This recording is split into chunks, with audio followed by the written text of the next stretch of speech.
Welcome to Black Writer Therapy, a podcast where Black women writers are invited to sit on the proverbial couch, have a cup of tea, and share the stories behind the stories, and what it really takes to write books about Black women in an industry that still prefers white as the default.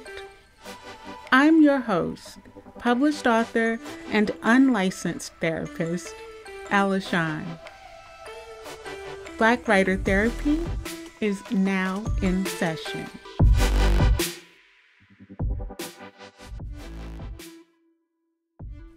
Who's out in my waiting room? Well, Ella, waiting for you today is Lisa Williamson Rosenberg, psychotherapist, former ballet dancer, and author of her debut novel, Embers on the Wind, published August 1st, 2022 by Little A Books.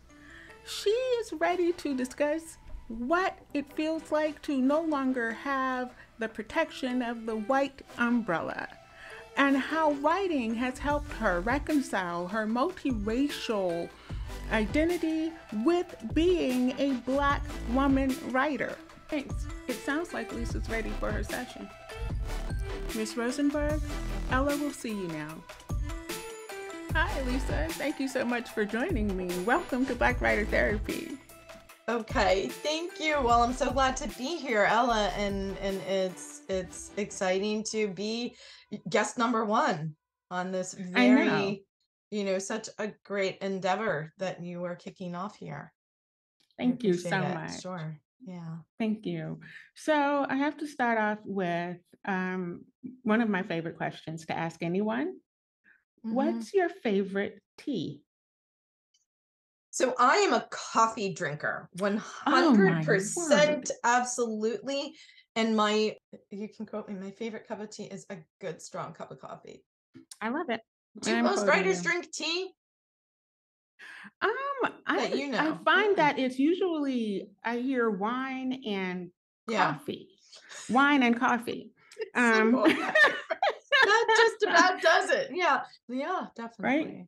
Definitely. Good. Yeah. So here at Black Writer Therapy, we're just wanting to have conversations about what it takes to be a successful Black writer in the mainstream world, and how what we do as Black women who write for and about Black women, how that impacts the healing process. Not only for us as writers, because I know, as a writer, it's very cathartic. I don't know what I think or feel until I write it down. And so I call that intentional writing, writing that is designed to heal. So what is the book that you've written that is most cathartic for you?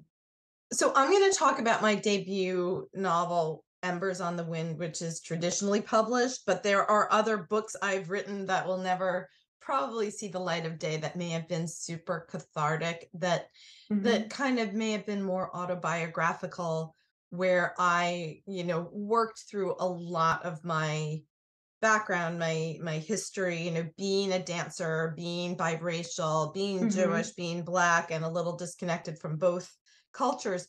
And that went into like two different novels, and they were very cathartic, but I don't want to say they weren't marketable, but I think that I needed to write words for myself that weren't necessarily to be shared. And I think having worked through the narration that was in me to heal me, I was then able to go on and write Embers on the Wind, which I think connects to other people, and it's more universal because it's my experience, my vision, kind of looking at the time. I started it in 2018, mid-Trump administration, right before COVID.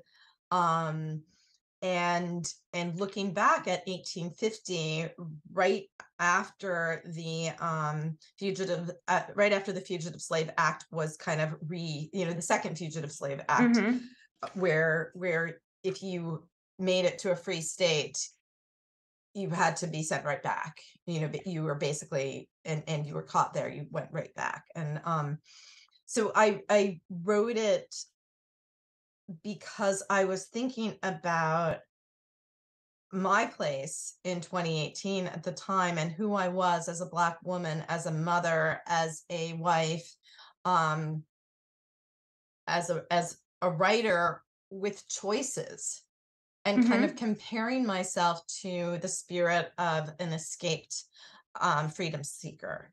And it came, the story came from this house that my father-in-law owned in the Berkshires. And I knew the story of the house. It had been a stop on the Underground Railroad. And in the middle of the property was this root cellar that you could barely see the door if you were walking Mhm. around the property. But then if you knew what you were looking for, there's this door in a little hillock, and down below underneath the ground where the roots were kept during the winter, that was where escaped freedom seekers hid. And Mhm. one woman had been brought into the house, and she had died there. And the legend was that her spirit haunted the house. And I would go, and just knowing a little bit about me, my husband is the same ethnic background as my mother. He is Ashkenazic Jewish, as was my mom, as is his whole Okay. family. And the reason I'm saying that is that I was the only Black adult woman who regularly visited this house. And seeing Okay. as the area of the Berkshires is not a big vacation spot for African American families, I had it in my head that, what if I'm the first ancestor, what the first descendant that this ancestor has met? Mm. What if she hasn't seen another Black woman since her death, the spirit? And what if this spirit is looking to see, like, what happened to my dream? Did it come Oh true? my. Did freedom get to people? And here I am, and I would think, well, here I am, free, making my choices, bossing my white husband around when I'm pregnant, um, eating with people, reading, and engaging in anything I want to engage in. And would she feel like, aha, my dream came true? Or would she be saying, where are all the other Black people? And Wow. what is the world like then? So it's almost like I thought about her, and the more I thought about her, the more she kind of evolved for me, this character.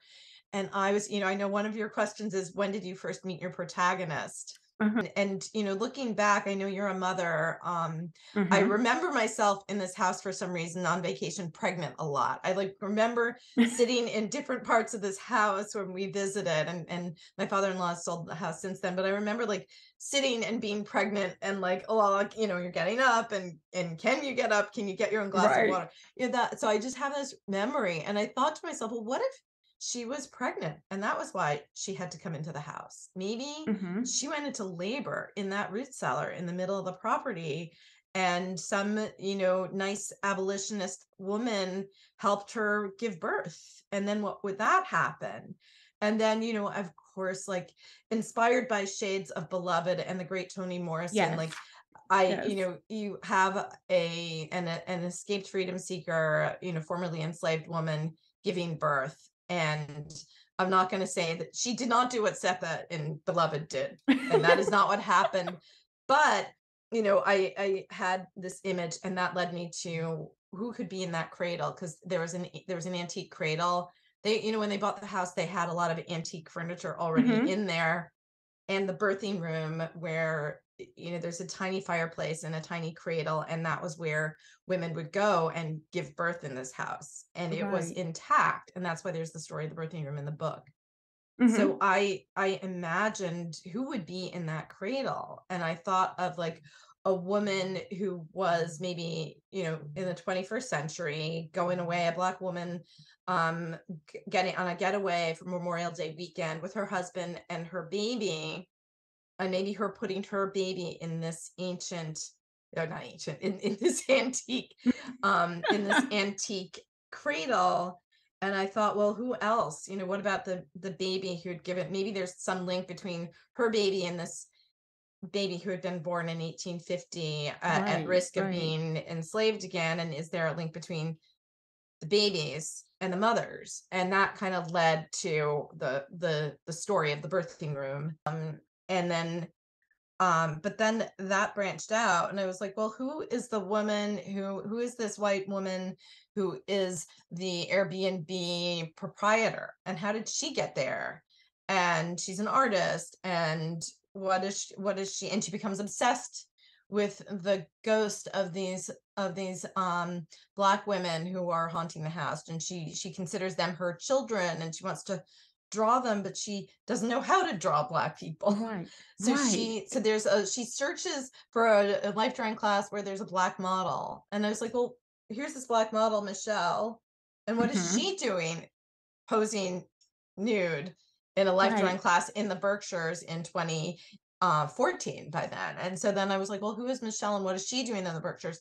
And that was how I got to a young woman who had been sexually molested by a family friend on a farm in the Berkshires as a Yes. child, and her therapist, gets her in touch with her body and brings her to dancing, but says to complete the healing, you have to go back to the scene and take back the narrative and all that. So, and then I got her, and then I got all the different characters. So it is linked, very closely linked stories, and each one kind of fed out of one another.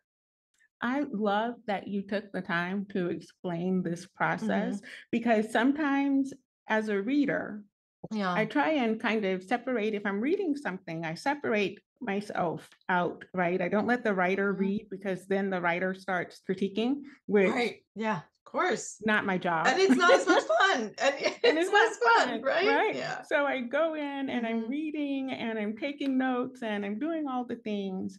But I love the way you explained your process because mhm, I wondered, I really did, like mhm, how did Miss Lisa tie all of this together?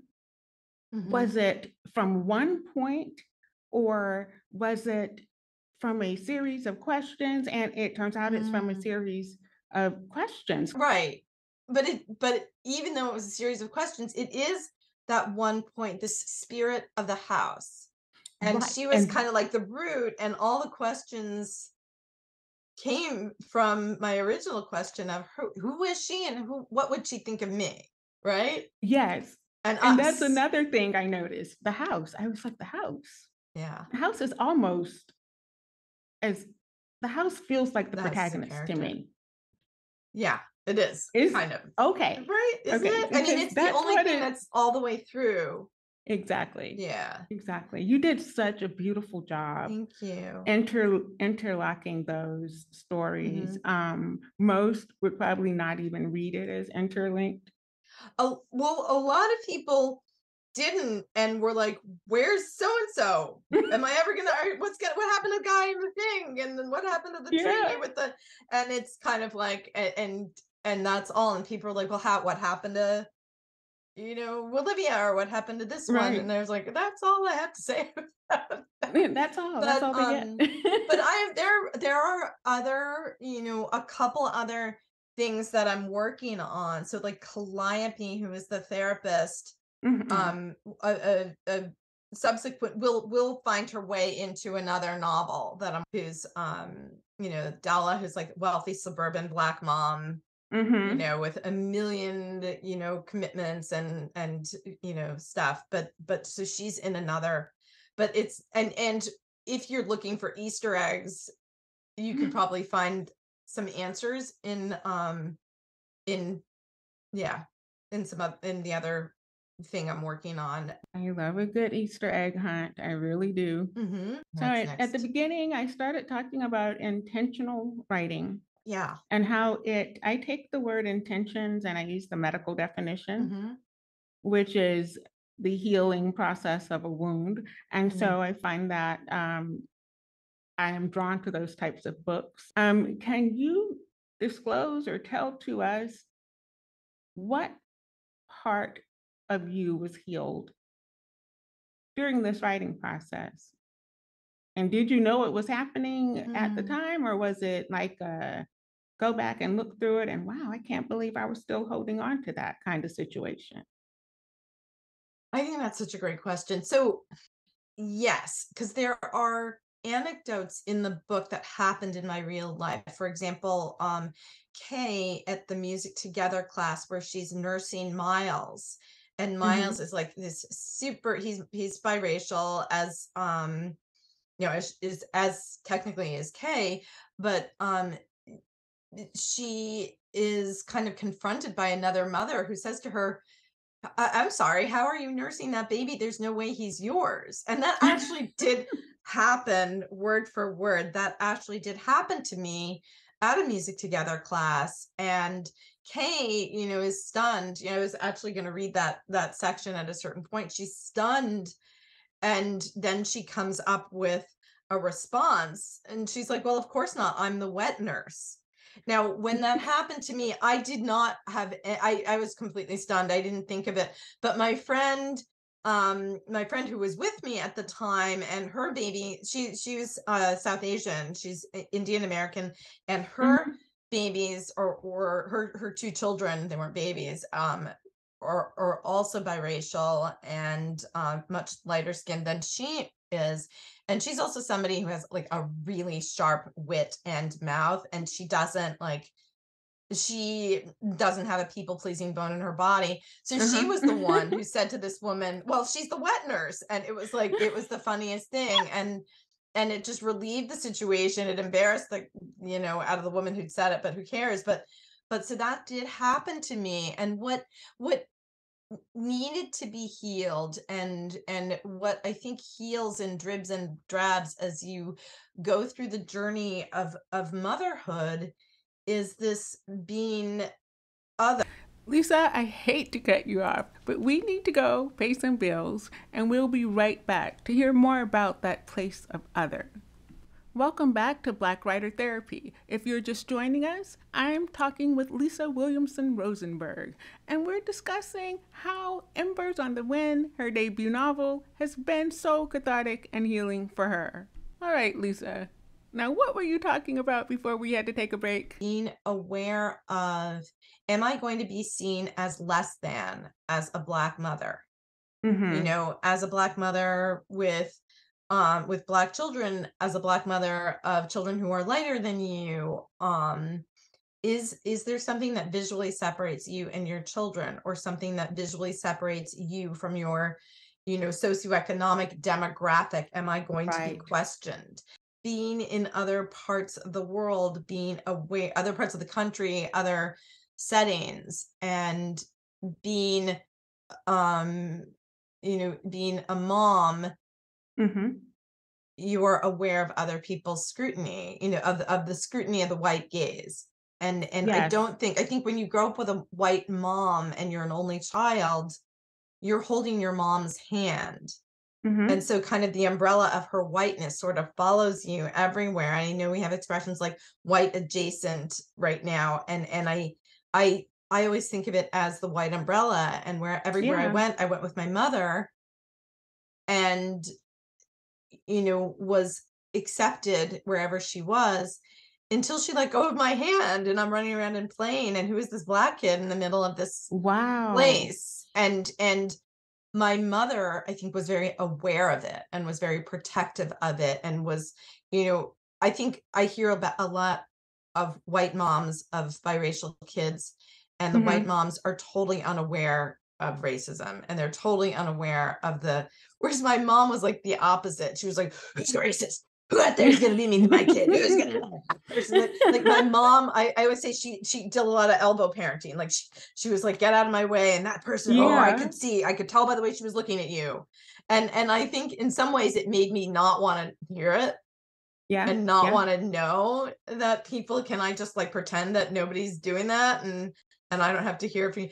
Because I think my father had really taught my mother everything about racism, and my mother had grown up experiencing anti-Semitism. Of course, Mm-hmm. she grew up in the 30s in a part of Chicago that was very German friendly, and we had not yet decided whether we were going to enter. The country, had not yet decided whether we were entering World War II, or whether there were people who saw Hitler as an ally. And my mother was growing up in pre-World War II, but very much, uh, y- you know, the Third Reich was very much on the rise in Germany, Right. and she grew up in a German neighborhood in Chicago, and she got beaten up every day. So the racism my father experienced also in the 30s on the south Yes. side of growing up on the south side of Chicago, it was very similar. You know, their experience of being Mhm. othered, their experience of being othered, their experience of being seen as less than, as lacking, you know. So my mom grew up with kind of a sixth sense of who is out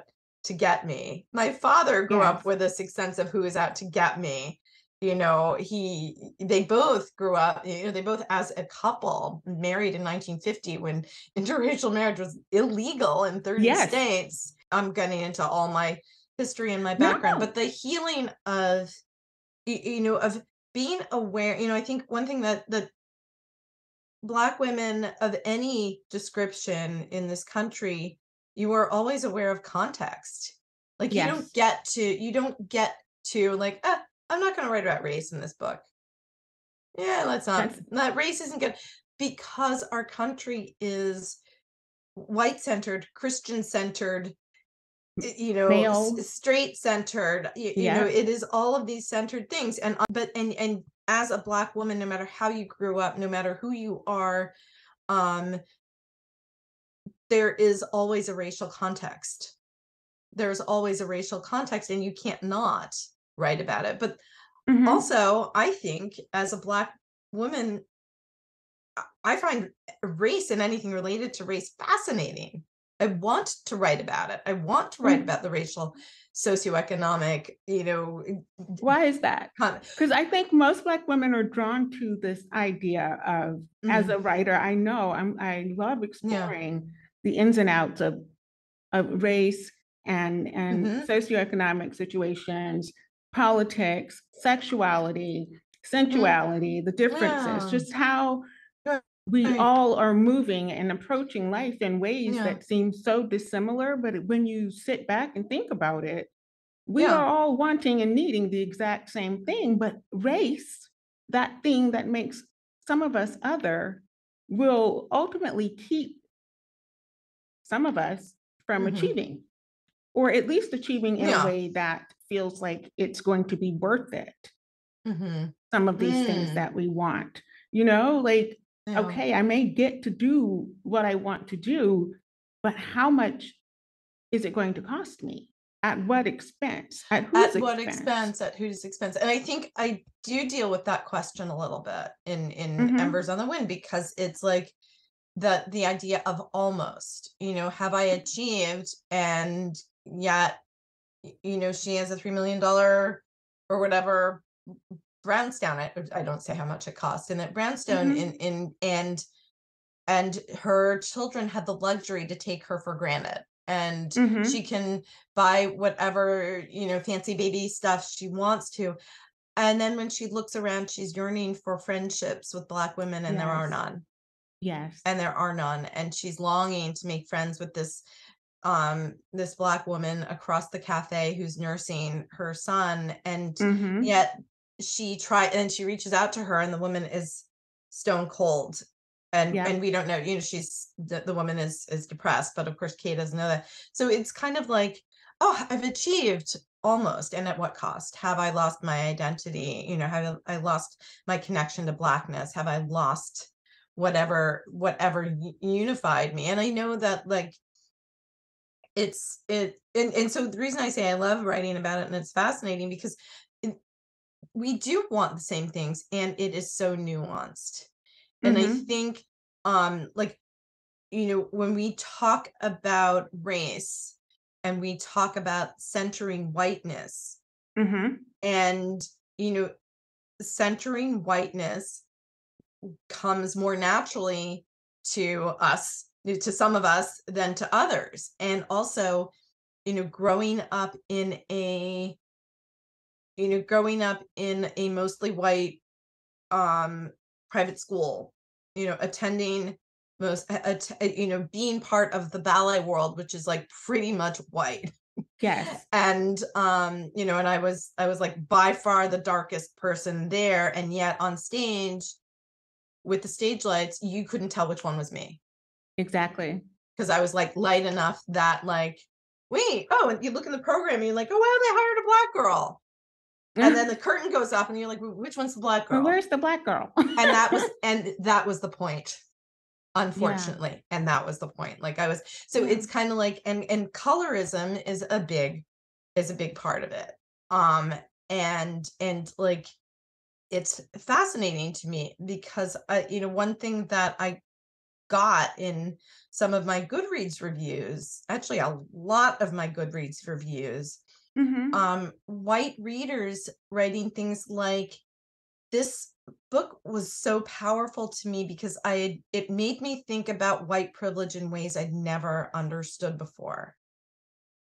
And they didn't, not too many people were specific about examples where that happened, but my guess is that the situation where Kay, who, I keep on referring to her, I think because she's the character Yes. most like me, she has this, fabulous brownstone. Her kids go to Taekwondo. She can stop into the deli to get that one special kind of black olive that her Right. husband loves.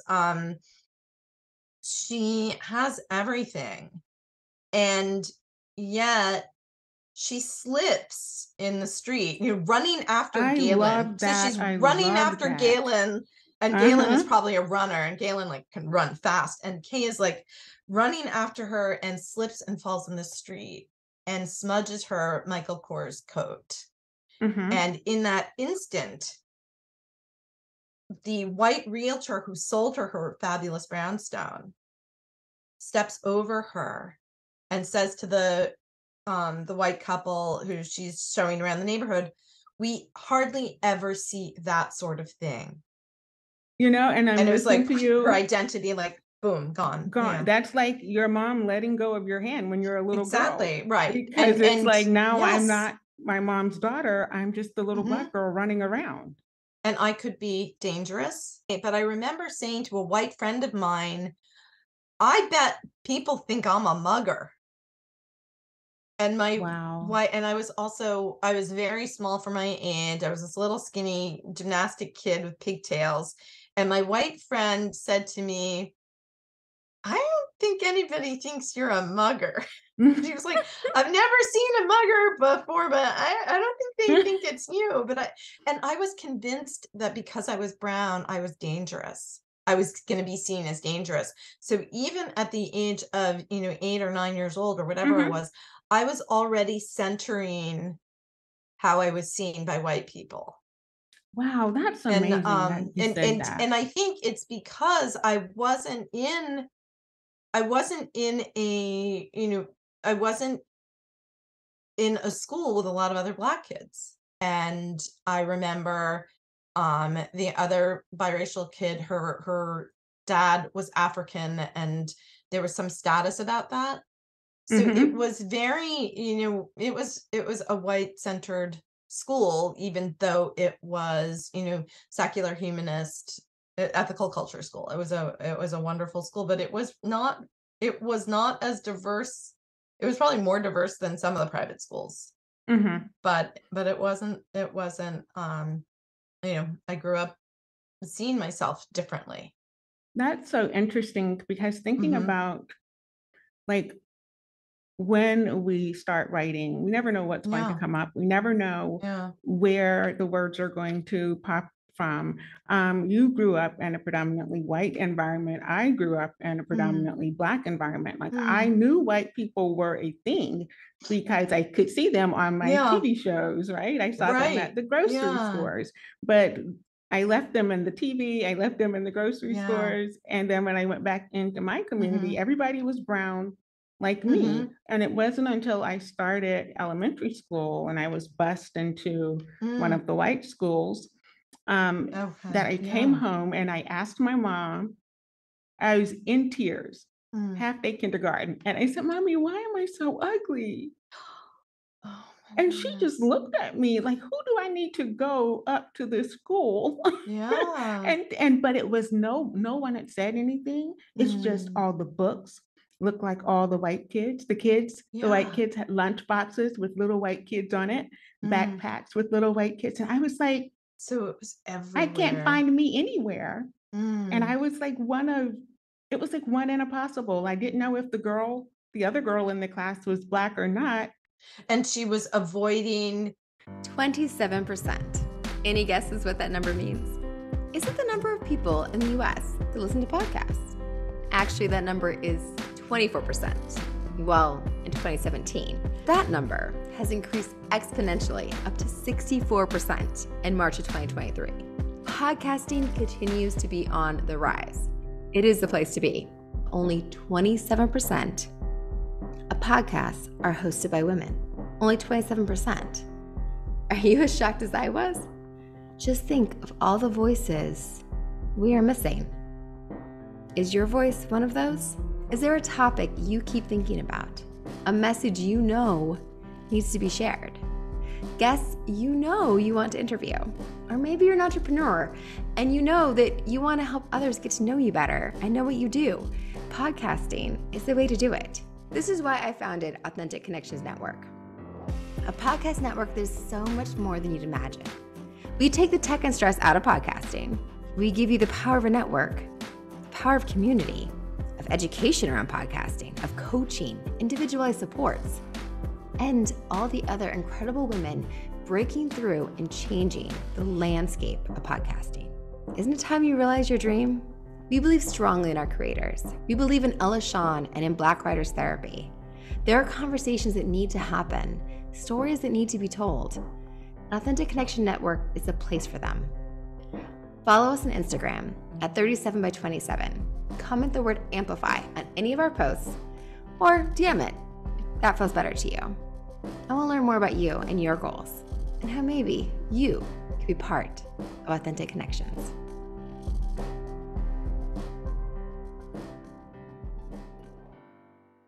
possibly Yes. avoiding you because she didn't want to be seen as part of a different group. I And don't that know is why she like, avoided me, but that's what she did. And I but was like, that's I what don't she fit did. She there. didn't want, she was a Maureen Peel. Remember, did you read Bluest Eye?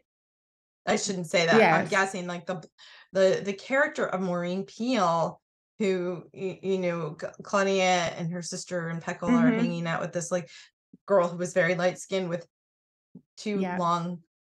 long lynch rope braids. That's how she Yep. describes them. Toni That Morrison was describes her. them. And she and I think it was Claudia's older sister says to her, "You think you cute?" And Maureen says, "I am cute." Mm-hmm. Which is like the most chilling. I don't know why it is so chilling in that book. She's like, I am I am. distinguishing myself from you. And what you're describing, and then the books I had, because my dad worked for Viking Press, any children's book that came home, Ezra Jack Keats. So I had The Snowy Day or The Kids Were I Black. I love had Ezra. and he was white, but it was Whistle for Willie, The Snowy Yes. Day, Corduroy. So we were friends with Don Freeman, and my bear is Corduroy. I still felt other. I still felt different. Yeah. I think that's so true yeah. for most Black, and I don't know, and for Black women, I don't know Mhm. if Black men deal with this as much because I was talking with my husband and I said, Black men have that male thing in proximity to the master narrative, and white women have the white thing in proximity to the master narrative. But Black women, we are so unique in that we are both, the race that has been designated as, Yeah. the awful other, The most and the most denigrated. yes, and the gender and the gender that's been, you are the awful other, and we are derided, and yeah. that's us, and we have this place or no place in society, but yet we keep thriving and we keep eking out. And you mentioned a little bit before how you were kind of dealing with almost being. Right. It's that almost. Yeah. So I'd love for you to talk a little bit about that. And even if you have anything you want to read that alludes to that almost being. Let me with Kay, remember Mhm. when she falls in the street. Okay. Oh, I 'Cause love that part. because I think that's a good section to read. I'm just looking to see how long it is because I was thinking about sections that seem like healing Hmm. and right, it's a little bit long. Is that okay? But I won't read anything else. Oh, no, no, no, it's fine. Is that all right? That's one of my favorite parts. Yeah. Okay, here we go. I'm moving that one. This is so just to set it up, Kay is waiting for her children to finish their taekwondo class. She's gone out shopping. In the meantime, she goes to the Russo's, which is in this little nice prepared foods place where they Hmm. sell black olives and stuff. And a few days before, she had run into another mother who I'd mentioned before, who was in a cafe breastfeeding her baby and just crying and Mm. crying. And Kay had wanted to befriend her because she sensed some kind of, she could see that this woman, black woman in a very white enclave of Brooklyn, with her hair perfect, her baby's Hmm. stretchy and onesie perfect, like as perfect as a black mother has to be Exactly.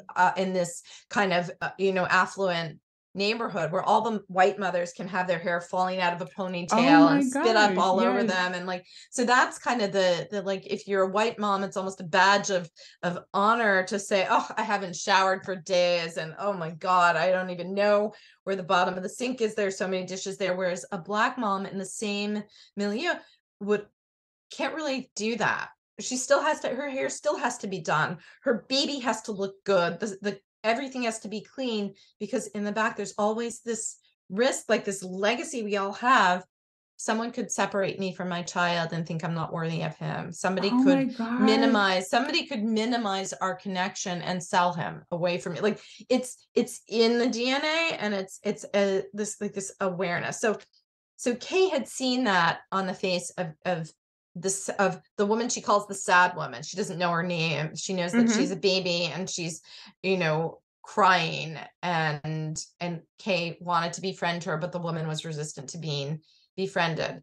Um, she's been chasing the sad woman. She saw the sad woman and her baby with her baby stroller, and she's chasing the sad woman through Brooklyn, trying to warn her.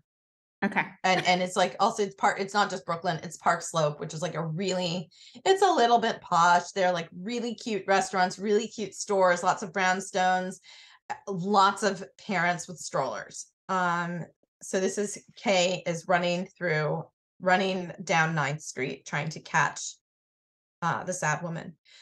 In a too sudden effort to avoid a man on a scooter, angling herself between him and a pair of mailboxes, Kay skids on the curb cut, twists her ankle, yelps, and goes down. A yellow cab swerves as she drags herself out of the street, attempting in vain to stand. Kay's ankle throbs, weak from the trauma. She hasn't the wherewithal to assess the damage as yet. She remains seated on the cold, late winter sidewalk, eyes beginning to tear. Proximity to the gutter is transformative. Kay Mm. internalizes it as people step blindly by. Her favorite wool coat, a Marc Jacobs splurge, is smeared with soot and waste from the street, creating instant shabbiness. She imagines a vagrant appearance. Kay is no longer an affluent mother, co-owner of a brownstone. She's a black woman in a ruined old coat, sitting alone on a street corner, friendless, pathetic. Kay? A familiar voice, alarmed, vaguely tinged with judgment. Oh my God, your girlfriend, what's up? It's Lexi, of all people. Lexi, this is one of her white mom friends. Hmm. Lexi, who has lately been trying out black sling in Kay's presence, pulling her up. Regardless that this is her least favorite mom friend, Kay's heart swells with gratitude at being recognized. Tears of fresh relief flood. Tears of relief rush freely as she embraces the tiny white woman. Are you okay? Lexi says. Kay sobs, unable to speak. Here, Lexi offers an arm, spindly even in her thick puffer coat, to help her up. There's no nearby bench, but there's a protective red awning in front of Smiling Pizza, and next to that, the fence demarking the subway entrance. Kay hops, weight partly crushing Lexi's shoulder, till she's propped against the fence where she can lean and try to wiggle her foot. Thanks, Kay says, catching her breath. I'm okay. She notes her reflection in the pizza store window, attempting to fix her hair, which is askew in a way that can't be remedied without a sink and some Aunt Jackie's frizz patrol. What were you running for, girl? Says Lexi, laughing, doing a cringeworthy neck slide. You were going all Usain Bolt on me. Did someone swipe your phone or something? No, nothing like that. I just thought I saw an old friend. It wasn't her. Oh, bummer. Lexi's nose wrinkles in sympathy. She looks more closely at Kay's face and drops the cool girl act. Hey, I do stuff like that all the time. She brushes some muck off Kay's coat, and Kay realizes she's never been with Lexi when there weren't other mothers around to perform for. You've just got mom brain, that's all. The understanding in her tone lets Kay reset and feel normal again. She succumbs to a smile. Wow. Kay places a hand on Lexi's shoulder. She looks around. That was crazy, right? To chase a total stranger through the streets of Brooklyn. Lexi laughs with, not at her.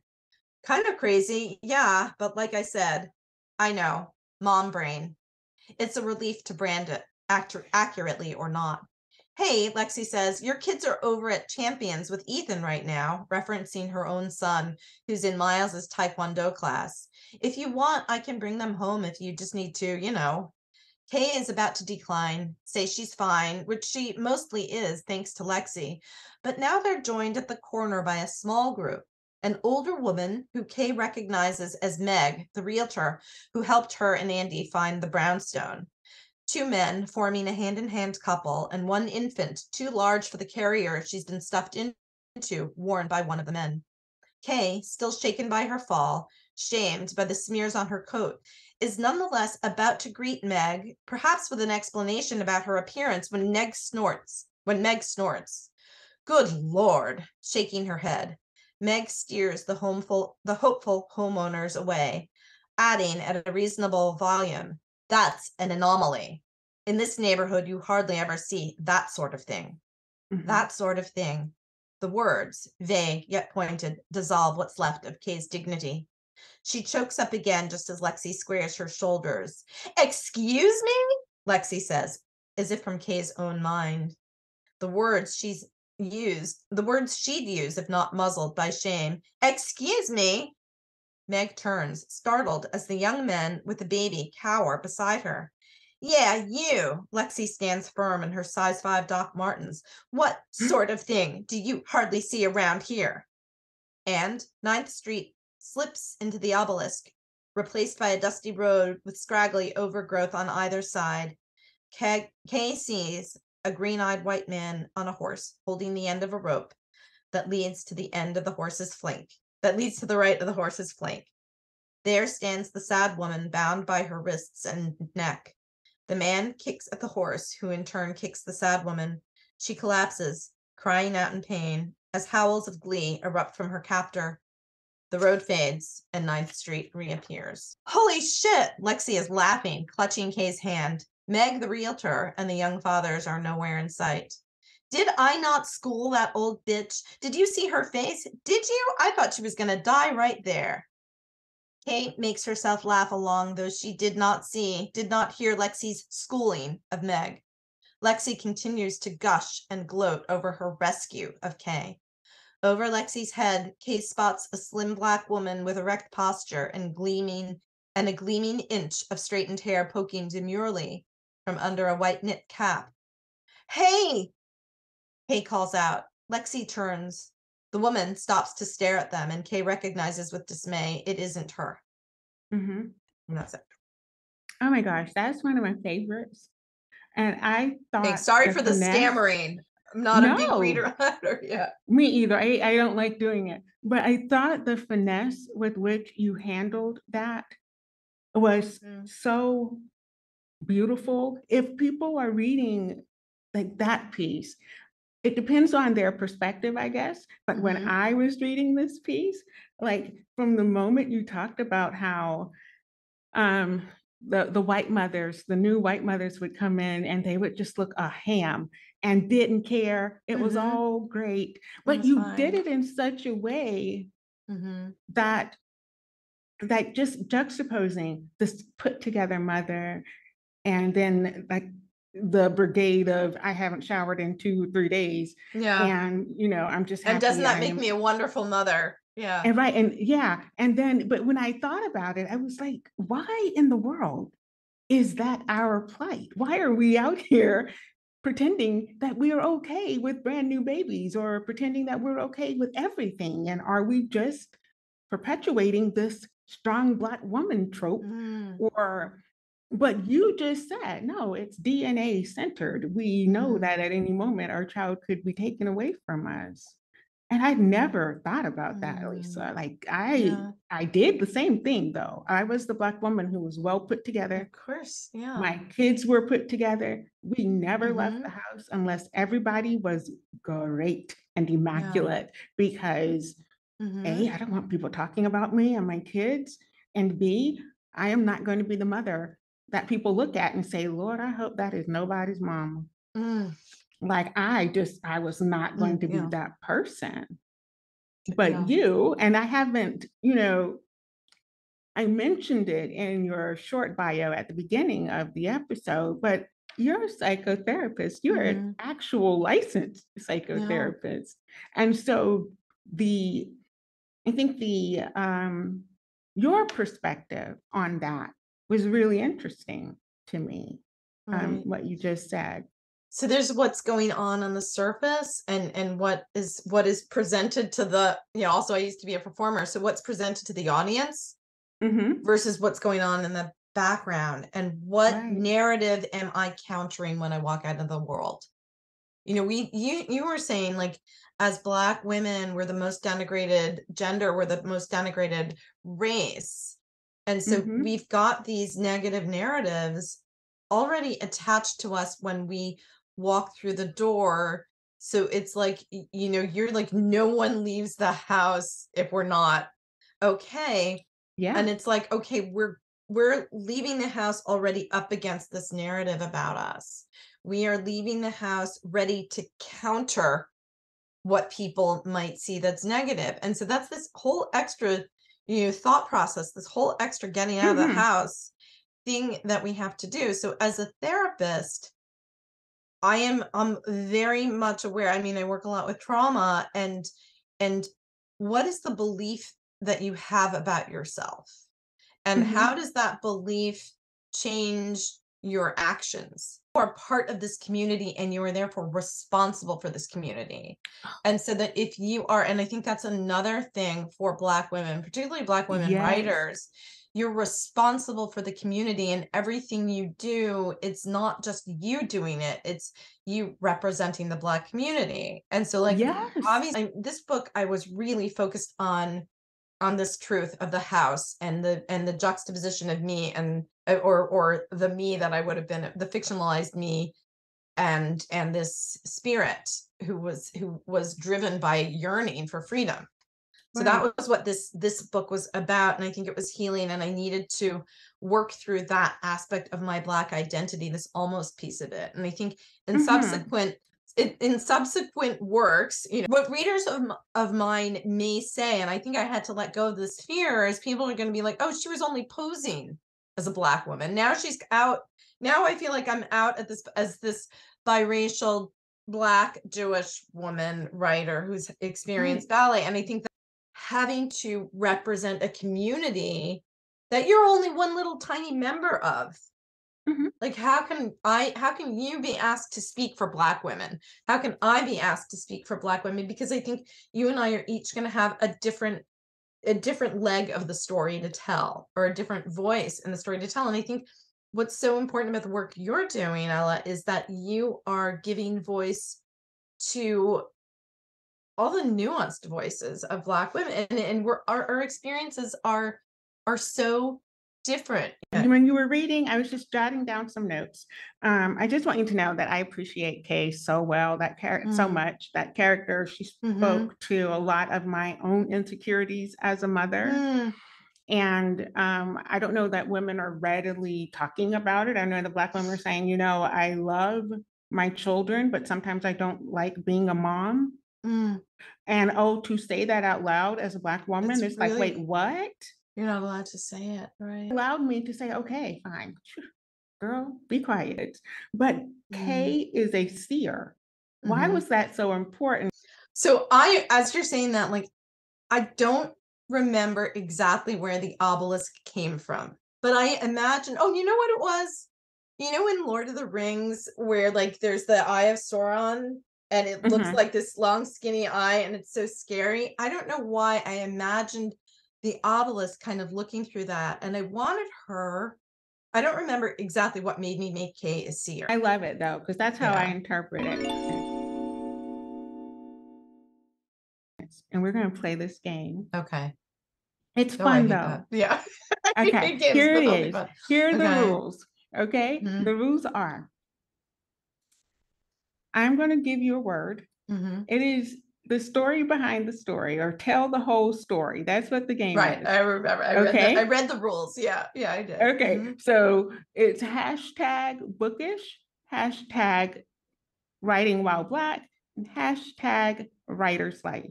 I'm going to give you a word. You're going to give me a super quick anecdote, personal, and be sure to attach the correct hashtag. Yes. Okay. So are you ready? As ready as I'm ever going to be. Yeah. Whoops. Okay. Yeah.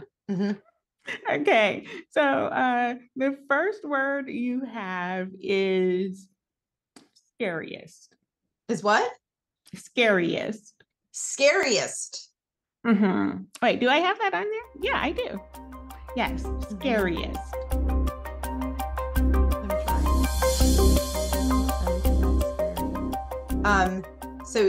So scariest. And the hashtags are bookish, writer's life, writing while Black.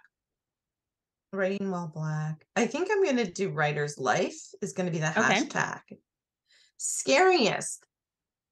A blank page, a blank computer screen, because all the pressure is on, you know, even if you're in the middle of a project or whether you're at the beginning of a project, every day you stare at a blank screen, like coming up, what's next? And it's all on you to finish that, to fill that in. And the scariest belief I have is I could just stop and the story would end. Only you can make your story keep going. And only you, like, it is all on you to finish the story, and you could just stop. And that's terrifying. That is terrifying. Do you know what I mean? That's terrifying. Yeah, hashtag writer's life. Yes. Okay. On to the next word. Taboo. Okay.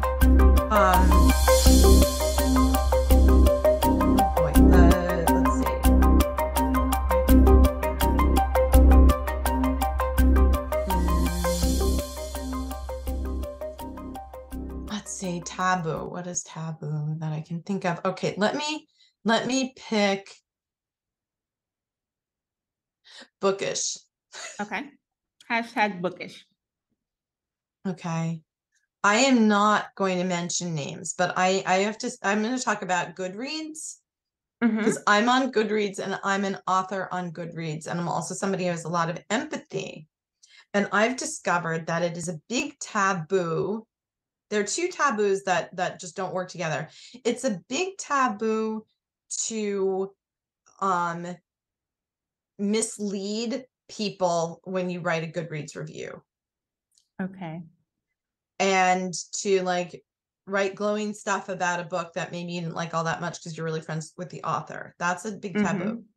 But the other taboo is to give your writer friends less than a 5-star review, less than a 5-star rating.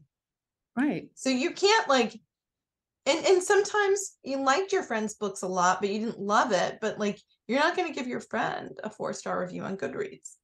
I'm not. Because I know what goes into writing a book, and I Exactly. know that there are going to be so many nasty people going up there and just giving a 1-star review. So here's how this is kind of breaking a taboo, and there's how I handle the taboos. Mm-hmm. Any book that I'm going to read all the way through to the end, I am going to give a 5-star review to. Okay. And the reason for that is life is too short to push yourself to read a book that you're not enjoying at least enough to finish it. Exactly. So if I finished your book, I'm going to give it a 5-star. Now, there are some books that I've read recently, and I'm going to name specifically Finding Me by Viola Davis. Mm-hmm. If they had 10 stars, I would give Yes. that book 10 stars because it is so tremendous. And I listened to her on audio. Yes. And oh my God, I loved Viola Davis already. But I listened to it on audio, and it's her performance, and she won a Grammy for this. And it is so deserved, and it's so beautiful. And she talks about trauma and healing and hope and growth, and she's hilarious, and she's tear-jerking, and her voice, and she does the characters of everybody. She has her mother, and she does her sisters, and oh my God, and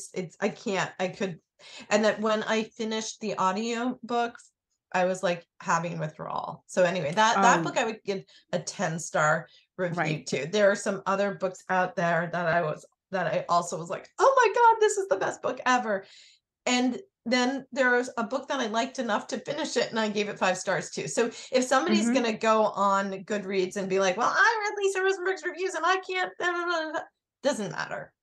If I finished your book, I'm giving you 5 stars. And that's like, exactly. I'm breaking taboos. And maybe that was more reader life than book. No, that book, that's hashtag bookish. That's hashtag bookish. Okay. There. Yes. Okay. I'm getting it. Overstatement. What? Overstatement. Overstatement. Mm-hmm. Oh God, I don't even know what to think about that. Let's see. Overstatement. I'm going to give it right. I'm going to give it hashtag writing while black because I haven't used that one yet. Okay. And I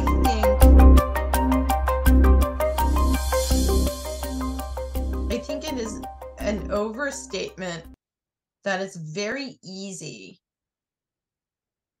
for Black women, especially of a certain generation, to write centering whiteness, because I think that comes naturally, and then you check yourself and go, wait a minute, I don't have to do that. Right. Now, there are others who have paved the way, so I don't have to do that. But I think because, when you're in school, I'm saying of a certain generation, because like when I was going to high school and college, we read the important novelists to read were white and male, and we centered that, and that was what we learned, and yeah, so I hope that's a good enough answer for that. Oh yeah, that's but really I do think an overstatement that like we can, when because I think the conversation right now is is it okay for white authors to write Black characters? Now I think it's a big question, and like somebody might turn around and say, well, is it okay for Black authors to write white characters? It's like, well, we've been reading and living whiteness on, we know your whiteness from, better. Like and so that's what I think is like, kind of right. That's so the thing. That's my overstatement. Okay. Very good. Regret.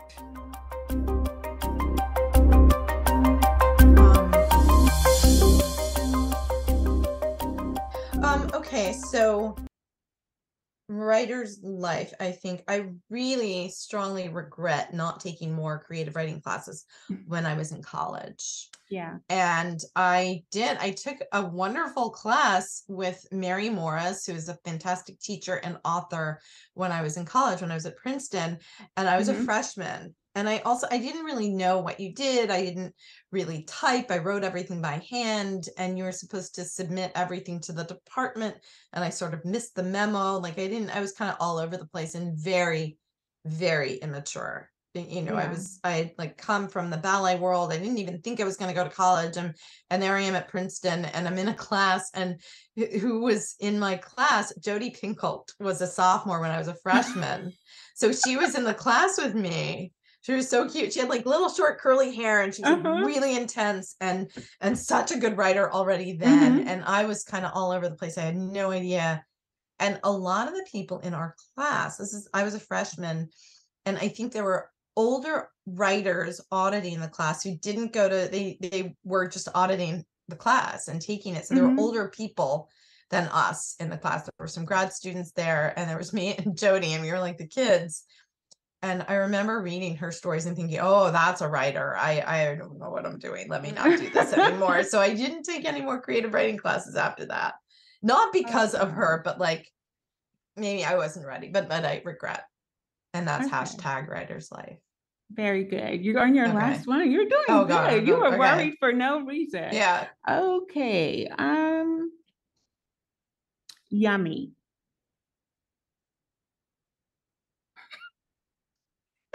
Yeah. Let me think. Look, you were doing so good. Yummy. I recently got, what was it? I recently read a book where like all the food sounded so good. Okay. I'm gonna go with bookish.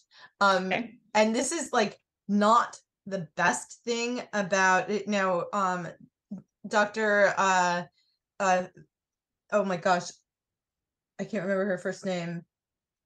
Love Songs of W.B. Du Bois. Yes. Fanon Jeffers, Dr. Fanon Jeffers, and I'm forgetting her first name. How am I doing that? That's and okay. I have it downstairs in her book. But she writes so beautifully about everything, about Black history, about academia, about family, about trauma, about sisters. But the thing in that book is every cooking and every meal she describes makes you just want to race down south and sample it. It is like, I want her to write a cookbook after that. It is, I'm looking this, I have to look up her, hold on a second, because I follow her on Twitter and I need to shout out. It's a brain fart that's making me forget her first name. Hold on a second. Dr. Honoré Fanon Jeffers. Okay. And her book is Love Songs of W.B. Du Bois. And everything about it is beautiful, not just the description of the food. And it is like, I would compare her to Toni Morrison. I would compare her to Zora Neale Hurston. It just she's that's so good. yummy. She's so good. That is yummy. But the food in the book, you're like, oh my God, I have to try that. And it's like all beautiful Southern cuisine in that. You did all right. So well. Thank you. 5 out of 5. So congratulations. Thanks. Okay. All righty. Boy, we have come to the end of our session. Thank you so much for talking with me. I enjoyed it. Yes, it was fun sitting on the proverbial couch when you're usually in the seat. Yeah, that's true. But you have homework, of course, because what kind of session would this be if I didn't give you homework? Yeah. Okay. So your homework is, Lisa, tell me who needs to be on my couch. Okay. Next. Okay. Well, I gave you some names, didn't I? Yeah. Did you remember any of them? Well, of course. So Diane Marie Brown, her book Black Candle Women just came out, and I'm reading it, and it's fantastic, and it's so interesting. And it's set in California and Louisiana, so not just the South, but it goes back and forth. And I'm not going to give more away, but please don't, because I just downloaded it. So good, so good. And Dionne Ford. Her memoir is out, I think, either day or next week, and it's called Go Back and Get It. And it has to do with, like, she did an amazing search for an ancestor, and in the process of doing that, an ancestor who was an enslaved woman, and in the process of doing that, she uncovered all these different chapters of her family, and self-searching and understanding of this country's history, and her memoir has got to be incredible. She's also, she was a co-editor of Slavery's Descendants, which came out a little while ago. But anyway, so that's Dion Ford. Teresa Stovall, who you may know if you're, I think we're in Facebook groups with her, but she wrote a wonderful memoir called Swirl Girl. And it is this kind of her story of being biracial in the, So I really enjoyed talking with you. Me too. It was a lot of fun. Wonderful. I learned a lot. Okay. Well, thank you so much for having me. And I look forward to hearing more about the podcast. Of course. Can you tell the listeners the best way to get in touch with you and where they can get your books? Okay, you can order you can order Embers on the Wind on Amazon, or your Barnes and Noble or your local bookstore. You can just order it. You can, it has a, Embers on the Wind, a novel by Lisa Williamson Rosenberg. It's right cover. there. Thank you. And you can just order it from any place. And they can get it for you. Yeah. Good. It's very easy. Of course, it's easy to order it from Amazon. Yeah. Because it's easy to order anything from Amazon. But and yeah, so. And the best way to get in touch with you and make some the best way to get in touch with me is is my website, which is lisawrosenberg.com. There's a contact sheet on there. Yeah, good. Because we'll put more information about you in the show notes, and all of those links will be there as well. Okay. So yes, and I should probably say to the listening audience that Lisa is agreed to be my consultant because she is a licensed therapist and I am not a licensed therapist, but I do value what you bring to conversation. So thank you so much for that. And thank you so much, Ella. Thank you for joining me for this session of Black Writer Therapy. Be sure to follow and leave a review wherever you listen to your favorite podcast. And keep the conversations going on Instagram using our hashtag Black Writer Therapy.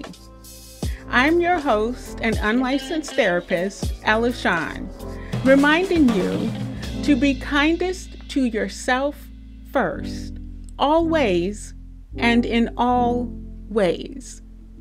See you guys next week. Bye.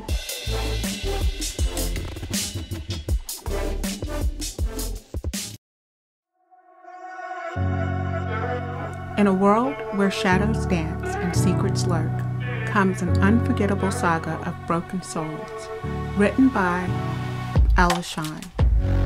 Get ready to embark on a gripping journey through time, a dark Southern coming-of-age saga that spans over 30 years.